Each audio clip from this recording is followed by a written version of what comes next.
당뇨에 좋은 건 뭐예요? 당뇨 영양제는 뭐예요? 세포 환경이 제대로 이루어지지 않고 당뇨 영양제를 좀 먹는다고 해서 설탕을 좀 덜 드신다고 해서 나는 몇 가지만 좀 노력을 해서 당뇨가 고쳐지지 않을까? 아니면 당뇨 특효약이 있지 않을까? 이런 생각을 하지 마시고요. 이런 나쁜 습관은 그대로 두고 치유가 일어난 적은 단 한 번도 없었습니다. 이 재료들을 가지고 물에 푹 잠길 정도로 푹 끓이시고요. 한 3-40분 끓이면 그 물이 우러나옵니다. 굉장히 간단하고 편한 방법인데 제가 이거 하나만 가지고도 당뇨가 굉장히 호전되는 걸 많이 봤고요. 현재 당뇨인이시라면 그냥 평생 만들어 드셔도 좋으실 것 같습니다. 당뇨의 여러 가지 증상 중에 하나가 계속 이제 그거를 더 원한다라는 거죠. 혈당을 충분히 우리 몸에 있음에도 불구하고 단 음식, 탄수화물을 자꾸 탐닉하게 되는데요. 이때 이걸 끊어낼 수 있는 게 바로 짠맛입니다. 당 중독의 해독제라고 저는 표현을 많이 하거든요. 우리가 알코올 중독인 상황에서 안 먹는 것도 중요하지만 알코올 해독제가 더 먼저 필요할 때가 있잖아요. 그것처럼 당 중독인 상황에서는 당 해독제 역할을 하는 게 짠맛인데 실질적으로 우리가 원하는 것도 어쩌면 짠맛일 수도 있어요. 뭔가 먹고 싶다라는 신호를 뇌에서 받고 있는데 내가 엉뚱한 계속 탄수화물을 찾고 있는 거일 수도 있거든요. 이때 아주 건강한 소금, 죽염 같은 거 짠맛을 자꾸 드시다 보면 단맛을 찾던 입맛도 좀 바뀌고 어떤 갈망이나 욕구 이런 거에서 좀 해소가 됩니다. 근데 이게 제가 이론적으로 이런 말씀을 드리는 게 아니라 실질적으로 저도 경험을 했고요. 이런 식단 코칭을 할 때 짠맛을 들어봤을 때 과거보다 이런 탐닉, 톡식 헝거라고 하죠. 이런 잘못된 음식을 계속 탐닉하는 증상이 어느 정도 해소가 되는 걸 많이 경험을 했어요. 그리고 두 번째로는 허브.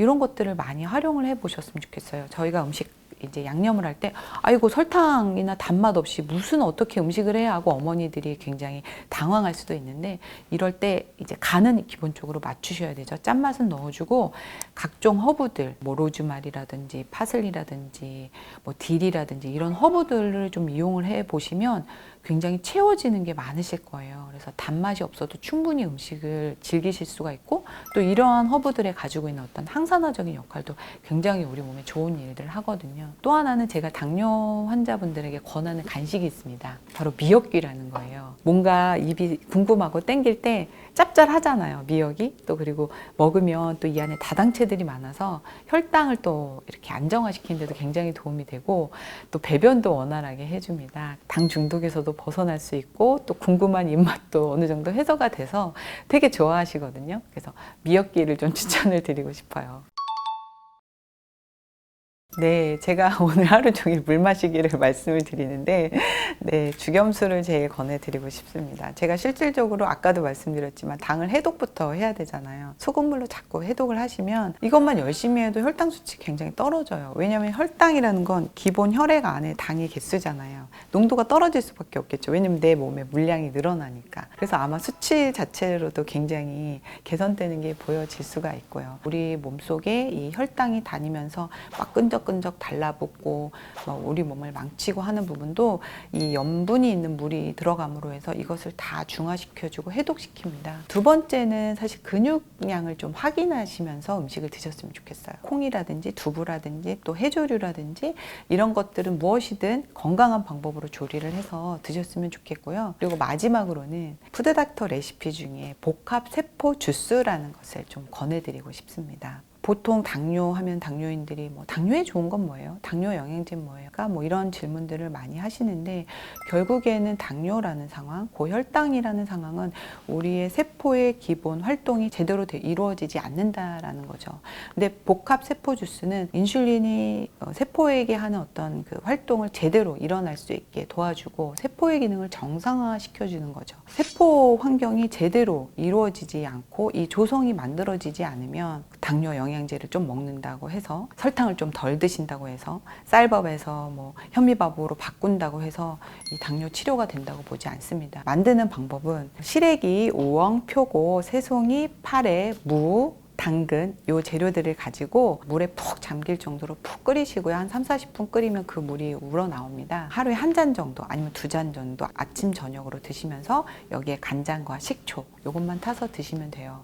굉장히 간단하고 편한 방법인데 제가 이거 하나만 가지고도 당뇨가 굉장히 호전되는 걸 많이 봤고요. 자가 면역 질환이라든지 뭐 여러 가지 난치성 질환에도 굉장히 기본 처방으로 저희 푸드닥터들이 많이 사용을 하고 있거든요. 그리고 뇌질환에도 굉장히 좋습니다. 그래서 한번 꼭 만들어서 실천을 한번 해보셨으면 좋겠습니다. 우리 몸이 혈액이 한번 바뀌는 거는 한 120일 주기라고 많이 말씀들을 하세요. 그래서 저는 기본 항상 100일 또는 120일 정도 꼭 실천해 보라고 좀 말씀을 드리고 있는데요. 현재 당뇨인이시라면 그냥 평생 만들어 드셔도 좋으실 것 같습니다.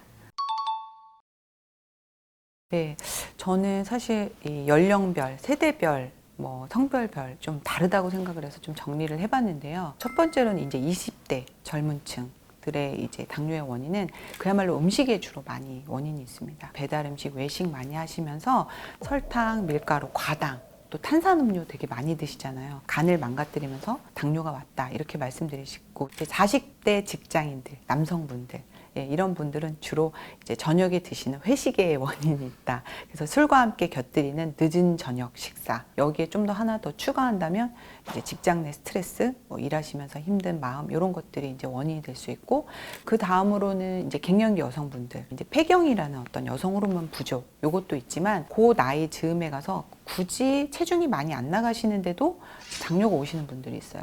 이런 분들은 근육량 부족. 60, 70대 이제 노년층에서의 당뇨의 원인은 누적된 탄수화물의 식습관.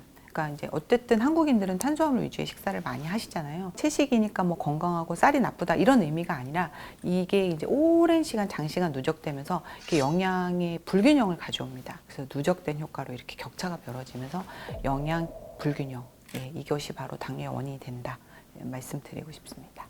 설탕보다 더 치명적인 거, 저는 술과 과당, 간을 망가뜨리기 때문에 뭐 얼마만큼 양이 중요한 게 아니라 간이 망가지면 결국 당 조절에 실패를 하게 되죠. 그래서 저는 안 된다고 생각을 하고, 두 번째는 저염식이라고 저는 말씀드리고 싶습니다. 최근 이제 당뇨의 가장 큰 원인으로 지목되는 게 바로 인슐린 저항성인데요. 인슐린이 계속 고공행진을 하고 있는 상황에서는 혈당이 조절도 안 될 뿐더러 당뇨까지 이끌어 갈 수 있는데, 우리가 저염식을 하게 되면 인슐린 수치를 낮게 유지를 할 수가 없습니다. 왜냐하면 인슐린의 기능 중에 하나가 우리 몸에 나트륨을 재흡수하는 거거든요. 근데 저염식을 하게 되면 우리 몸의 염도가 떨어지니까 계속 소금을 원하게 되니까 인슐린 수치를 낮게 유지할 수가 없는 거죠. 우리 몸을 살리기 위해서라도. 그래서 저염식 자체가 저는 당뇨나 고혈당을 유발할 수 있는 원인이 될 수 있다. 그리고 당뇨가 치료가 안 되는 원인이 될 수 있다.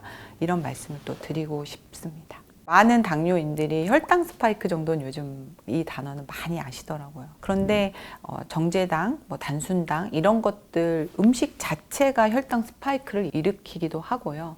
아니면 빨리 먹으면 어떤 음식이라도 혈당 스파이크를 일으킬 수 있습니다. 그래서 좀 음식이 좀 질이 안 좋은 음식, 예를 들어서 정제당으로 이루어졌다고 해도 느리게 드시면 혈당은 서서히 또 올릴 수 있기 때문에 먹는 방법도 당뇨의 원인이 될 수 있습니다. 과일에 대해서는 좀 찬반론이 많아요. 어떤 분들은 당뇨라도 과일을 먹어라. 왜냐하면 과일에는 식이섬유도 있고 항산화 성분도 있어서 긍정적일 수 있습니다.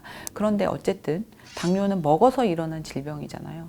그럼 당뇨를 일으키는 원인에 대해서는 당분간만이라도 좀 배제를 하는 노력은 좀 필요해요. 인슐린 저항성이 좀 어느 정도는 개선될 때까지 일정 기간은 좀 안 드셨으면 좋겠고, 과일을 드실 때는 고당도, 당분이 좀 많이 들어있는 과일은 조금 피해 주시면 당연히 도움이 되겠죠.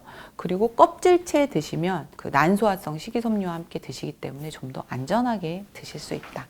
이렇게 말씀을 드리고, 인슐린 저항성이 어느 정도 개선이 된 상황에서는 하루에 뭐 적당량 정도는 드셔도 좋다. 당뇨는 어떻게 보면 생명의 가장 필수적인 물질인 당을 버리는 거예요. 이건 마치 우리가 열심히 번 돈을 그냥 길바닥에 버리는 것과 같은 행동이거든요. 뭔가 이 비정상적인 일이 일어날 만큼의 이런 나쁜 습관을 꾸준히 유지해 왔다라고 생각을 좀 해주셨으면 좋겠어요. 나의 어떤 정상적인 어떤 세포 환경을 망치는 일, 꾸준히 매일 술을 드셨다든지, 낮밤이 바뀌는 생활을 꾸준히 했다든지, 뭐 담배를 오래 피우셨다든지, 뭐 이런 것들을 꾸준히 하시면서 나는 몇 가지만 좀 노력을 해서 당뇨가 고쳐지지 않을까, 아니면 당뇨 특효약이 있지 않을까, 이런 생각을 하지 마시고요. 이런 나쁜 습관은 그대로 두고 치유가 일어난 적은 단 한 번도 없었습니다. 저는 이것도 굉장히 중요해요. 당뇨를 스트레스가 원인이란 말씀을 많이 하시는데, 내가 계속 내 몸을 스트레스 상황으로 만드는 일이 무엇이었나, 이런 것들을 좀 많이 되돌아보시고 나를 진정으로 돌보고 사랑하는 마음으로 내 몸을 가꾸신다면 당뇨 탈출은 훨씬 쉽고 빠른 일이 되실 거라고 꼭 말씀드리고 싶고요. 이것이 바로 당뇨의 지름길이자 왕도다라고 이야기하고 싶습니다. 요즘 현대인들의 식단의 문제는 대부분 비슷해요. 가공식품 배제하시고 사 먹는 음식 최대한 배제하고, 왜냐면 거기에는 설탕, 밀가루, 먹어서는 안 되는 과당, 이런 것들이 들어있거든요. 그래서 이런 것들을 어느 정도 배제를 하고 나면 만병의 근원이라고 하는 인슐린 저항성, 여기서 출발하는 질환은 너무나 많습니다. 이것만 저희가 배제할 수 있도록 도와드리고, 또 건강한 조리법을 알려드리고, 또 푸드닥터의 좋은 레시피들을 몇 가지 알려드리면 질환에 상관없이 어떤 부분의 건강도 굉장히 향상되고요. 저희가 최종적으로 가는 목표는 단지 질환 해결이 아니라 건강한 체성분을 만들어 드립니다. 저속노화라든지 나이가 들어서 요즘 이런 말이 있더라고요. 9988-234.